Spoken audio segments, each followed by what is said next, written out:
Hi, my name is Nicole Naditz, and today we're going to learn how to save links and organize links in a social bookmarking website. There are a lot of reasons why you might want to do this, but the main reason we're talking about this today is because we know that there is a need to start transferring our resources away from the enterprise version of Schoology if we are not going to continue using a free version next year.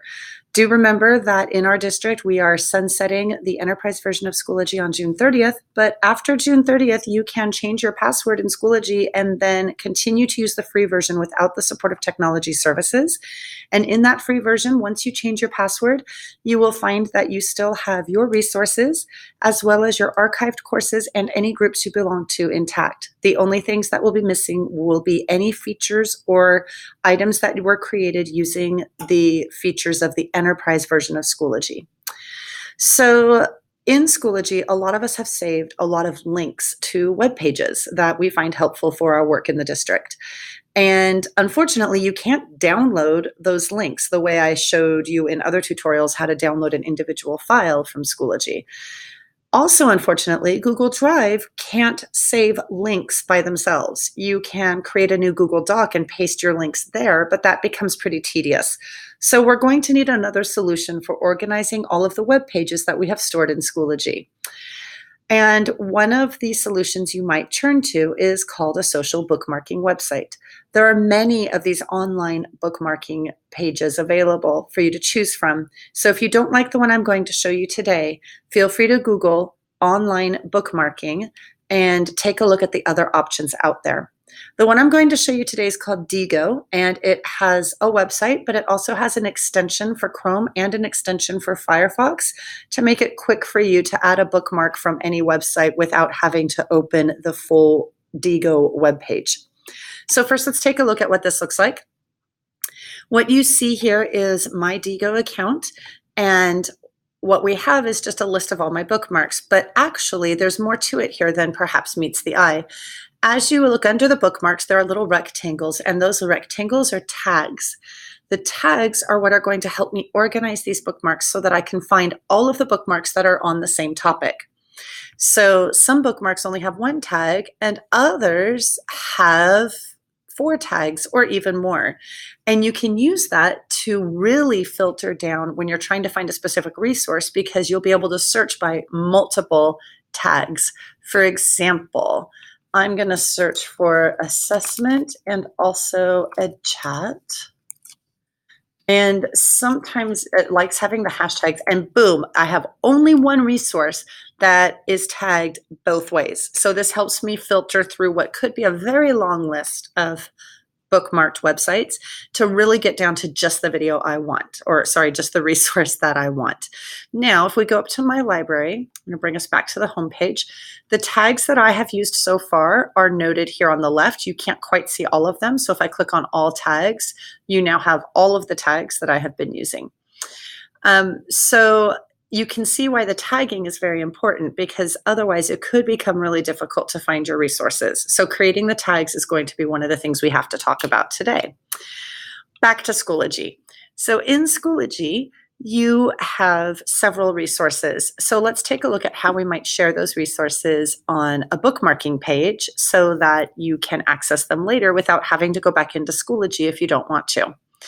So go into your resources in Schoology, and I'm going to go to where I've kind of saved everything from my previous years, and I'm going to share a couple different kinds with you.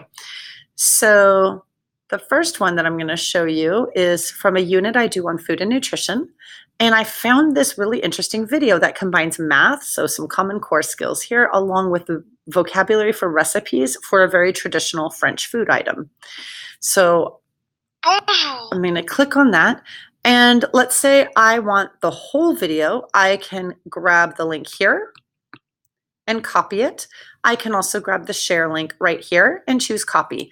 I'd like to show you a quick feature of YouTube you might not have known about though. Let's say I wanted this video to start right here at 29 seconds and I don't need the first 28 seconds. I go ahead and scrub to where I want the video to start and then pause the video there. And I click on share again. and I choose Start at 29. And now when I click on the link later that I'm copying, it will actually skip the beginning of the video and jump right to 29 seconds and start there. Now, because I have used this shortened version of the link that starts in a very particular place, I am going to have to go back to my full Diigo page and choose Add Bookmark. And I'm going to add this bookmark, hit Next. And it already gave me the title. I don't want to put a description right now, but I do want to do tags, because if I don't do tags, I'm not going to be able to find this later, at least not as easily. So it's a video. It's for French 2. It's for Unit 3. You'll notice I'm not putting any spaces in when it's when it would normally be 2 words, because every time you hit a space, it creates a new tag. So you can either use hyphens to connect 2 words together or just eliminate the spaces. And then the theme of this unit is alimentation, which is nutrition, and I'm going to say add. So I now have this video added, and underneath it, you can see that it has all of its tags. When you're searching, sometimes you have to use the hashtag in order for the tags to come up. So let's do that, and boom, there's the one thing I have on alimentation is actually this video that I just added. I don't have anything else saved with that tag just yet. Let's take a look at how we might do a different kind of resource. So I'm going to go back and I'm going to pick something from another class, actually. Let's say I would like a whole web page and I like it just the way it is. I don't need a special link like the one I chose a little bit earlier. So I have this thing here. I actually want my students to read this. I could, again, copy the whole link and go back to my Diigo page and paste it there. But there's actually a quicker way. If you are using either Chrome or Firefox, you can install the Diigo extension, click on it, choose Save Bookmark, add your tags. So this is actually going to be for weather. It's French 1. I'm also going to put the French word for weather in case I'm feeling like I'm in French when I'm searching it. And I'm going to put the French word for blog. Okay, and save. So now I've saved it. Now, because I've saved it, you'll see that I also have some other features. So I can click on the highlighter, for example, and I can actually highlight some text if I would like. Now that it's bookmarked. And when I return to that bookmark later, as I'll show you in a minute, it will actually show me what I have highlighted, and it'll show me that it has annotations. So let's go back to my library. Here's the brand new, hold on one second. Looks like it's weather. Here we go. Here's my new one. And when I click on it, give it just a second. And we will actually see that it has opened up my same page. It's not quite done opening everything yet. And look, there is the highlighted portion that I had. So the good news is you have a way now to save and organize your bookmarks, and you can even annotate them. You can even create groups. You might see here at the top, you can create groups. That's why it's a social bookmarking website. So if you work closely with other people and would like to share bookmarks and allow them to collaborate on the same bookmarking site, you can do that. The good news is that you have a way to do that. The bad news is you're going to have to open every single link individually. There's no way to download all of the links at once and then upload them all at once to a bookmarking platform. There is a good side to that as well, though. There are a lot of links that we curate over time that disappear. The web pages are taken down or moved, and then the next year we come back and try to click on them and they're gone. So this process is going to give all of us a chance to really go through all of the links that we have curated and decide which ones are really still valid for the courses we are teaching, as well as eliminating any links that no longer work. So I hope you found this helpful as a way to save your links if you are not going to be using the free version of Schoology going forward.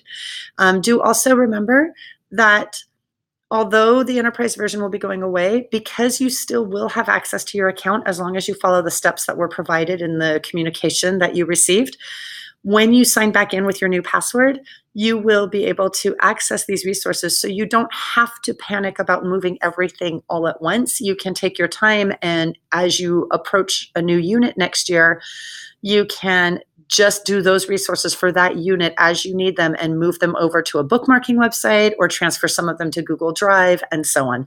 I hope you found this helpful.